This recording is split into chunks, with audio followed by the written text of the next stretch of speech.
Hello friends, maths magic को आपको स्वागत। आज आम पढ़ा वायुमंडल विभिन्न स्तर विषय। तो वायुमंडल उपर स्तर को उपर स्तर तापर जो पढ़ाती समस्ते कौन कहुए एरोलोजी। आ तल स्तर पढ़े कौन कहती ना मेट्रोलोजी। वायुमंडल केते किलोमीटर पर्यंत रही ना वायुमंडल 10,000 किलोमीटर पर्यंत रही।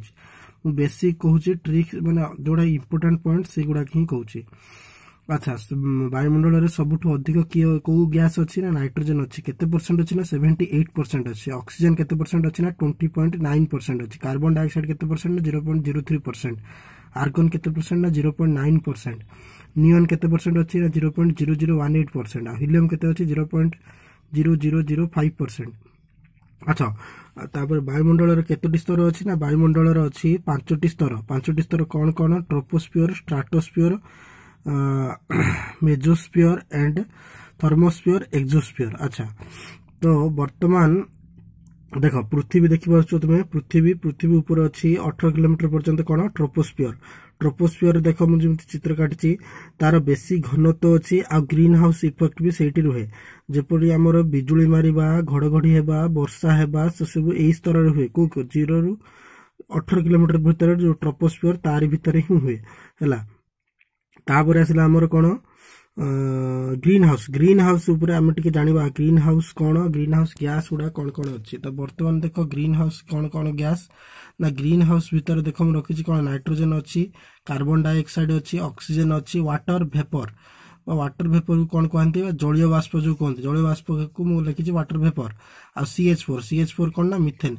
यही सब ग्रीन हाउस इफेक्ट आम कौन कह ये जो गैस गुड़िक अच्छी ये जो सूर्य किरण जो ताप आसूची से ताप को सी कौन कर ग्रहण कर रखिब आ बाहर को छाड़ब ना जहाँफल कौन हम टेम्परेचर बढ़ीज।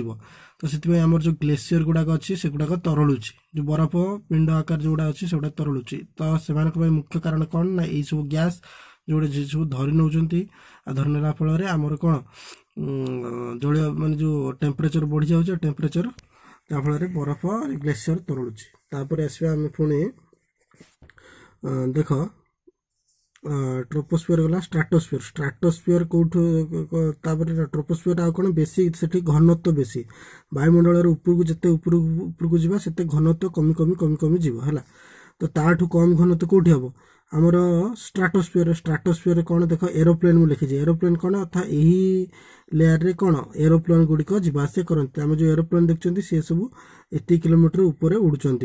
अच्छा, ये मंडल कौन एटी जमी सब कौन घड़घड़ी फड़घड़ी वर्षा है सब कौन डिस्टर्बांस होची किंतु एटी शांत परिवेश मैंने एटी बहुत शांत रोचे। ताप जहाँ ट्रोपोस्फियर एटी भी से पाखापाखि टेम्परेचर पाखापाखि सामान। अच्छा शुण एटी जो आमर स्ट्राटोस्फियर रहा स्ट्राटोस्फियर ऊपर को 10 किलोमीटर माने 40 रु 50 से कौन रोचे सेटा हूँ ओजोन लेयर। ओजोन लेयर कौन ओजोन लेयर सी जो ऑक्सीजन O3 ता सिंबल है ओजोन सिंबल है O3। एटी कौन हूँ ना ओजोन गोटे लेयर जो सूर्य किरण जो अति बाइगणी रश्मि आसूची से रश्मि को ओजोन लेयर कौन आमर अब्जर्व करुच्ची आ क्षतिकारक रश्मि आम उपर पड़ा दूनी गुड़ा हेल्ले से क्षतिकारक रश्मि पड़े कौन हम ना आमको कैंसर हम स्किन कैंसर सब हम। प्रथम जो आंटार्कटिका था से आंटार्कटिका उपर कौन प्रथम तार गोटे गर्त होती जना पड़ता है। तापर आसला मेजोस्फियर। मेजोस्फियर कौन ना से देख उल्कापिंड लिखी। उल्कापिंड अर्थ कौन उल्कापिंड जो आसो से मेजोस्फियर से कौन माने आघात पाई से माने भांगी चुरमार होदी उल्कापिंड पलि आस पृथ्वी क्षति घटेब आसिक जोर बाजे कि मेजोस्फियर जो से भांगी जाऊँगी। तार रेंज केते ना 80 किलोमीटर पर्यंत 0 रु 80 किलोमीटर। तापर से जो 80 रु 60 से कौन ना थर्मोस्फियर बा आयनोस्फियर आमर जो रेडियो तरंग से तरंग से जो आयन गुड़ाक से सब रुहति कौटी आयनोस्फियर से ना है आयनोस्फियर बा थर्मोस्फियर बट है। तो सेठी से जो अति बाइगणी ना जो आमर आयन गुड़ाक रही से सब जो टीवी तरंग गला सी रिफ्लेक्ट करके पुणी पठेदेवे कौटी पुणी पृथ्वी को पठाती से जगार कौन ना आयनोस्फियर पठाती।